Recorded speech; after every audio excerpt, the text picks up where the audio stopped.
अब हमारा next topic है प्रोलॉन्गेशन ऑफ ड्रग एक्शन, यानी कि दवा के एक्शन टाइम को दुगना करना या बढ़ाना।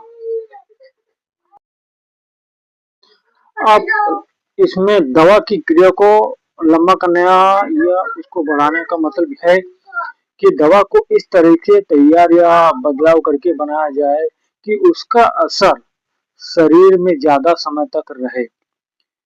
इससे कई फायदे होते हैं। अब मैं इसको आप सरल भाषा में समझाता हूँ। लंबा असर रखने वाली दवा के फायदे क्या क्या है? तो पहली बात, दवा लेने की बार बार जरूरत कम हो जाती है, उसकी सुविधा बढ़ती है, मरीज दवा पर समय पर लेता है, कंप्लायंस का बेहतर है। जैसे कि सुबह एक बार लेना आसान है बजाय 6-8 घंटे में कई बार लेने के। कंट्रासेप्टिव या गर्भ निरोधक की आप उदाहरण दे सकते हैं, और रोज की गोली के बजाय महीने या तिमाही में एक इंजेक्शन लगाने से प्रोलॉन्गेशन बढ़ जाता है। खून में दवा का स्तर बहुत ऊपर नीचे नहीं होता, यानी कि साइड इफेक्ट कम होते हैं, जैसे निफ्टेडिन की हाई पीक से सिरदर्द आदि। रात भर असर रहता बिना नींद खराब किए, जैसे दमा या मिर्गी की दवाएं। लेकिन हर दवा को लंबा करने या प्रोलॉन्गेशन की जरूरत नहीं होती है। जैसे कि जो दवा सिर्फ थोड़ी देर के लिए चाहिए, जैसे नींद की गोली, सिरदर्द की दवा, तो इनमें प्रोलॉन्गेशन की जरूरत नहीं है। जो पहले से ही लंबे समय तक असर डालती है, जैसे डॉक्सीसाइक्लिन है, ओमेप्राजोल है, डिजॉक्सिन है, अम्लोडिपिन है, ये लंबे समय तक असर करती है। इनमें प्रोलॉन्गेशन की जरूरत नहीं होती है। तीसरी बात, अगर दवा का हाफ लाइफ 12 घंटे से ज्यादा है तो कंट्रोल रिलीज की जरूरत नहीं है। अगर हाफ लाइफ 4 घंटे से कम है तो कंट्रोल रिलीज फायदेमंद होती है। अब दवा को लंबा असर करने के मेन तरीके क्या है? तो पहली बात, जिस जगह से दवा सोखी जाती है वहां से उसे धीरे धीरे सोखना या उसका धीरे धीरे एब्जॉर्प्शन होना।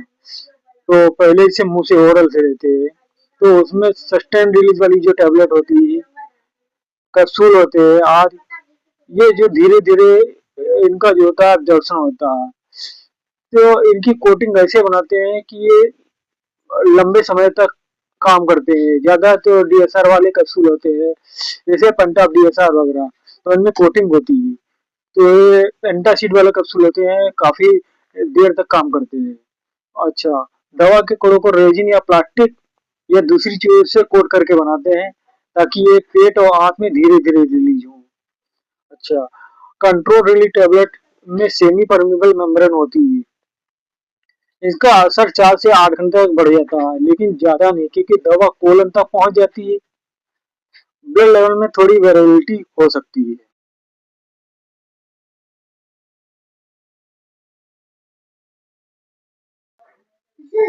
बी इंजेक्शन के रूप में पेंट्रल यूज।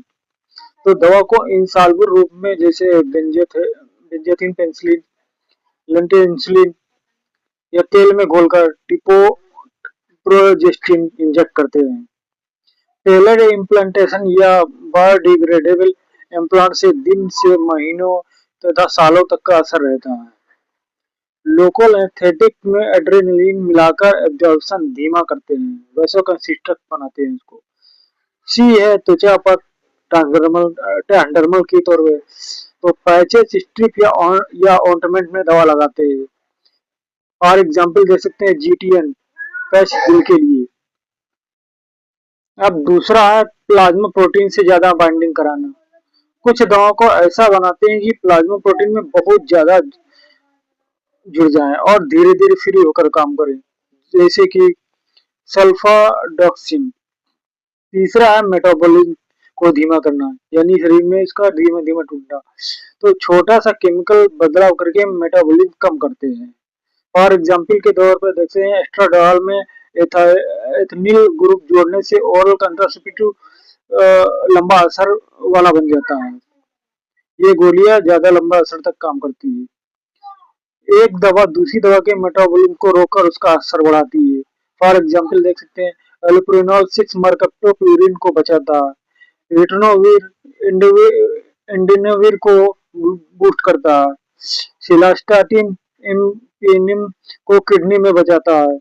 चौथा है किडनी से निकलने यानी कि रीनल एक्शनों को धीमा कराना, तो ट्यूबुलर सिक्रेशन को ब्लॉक करके।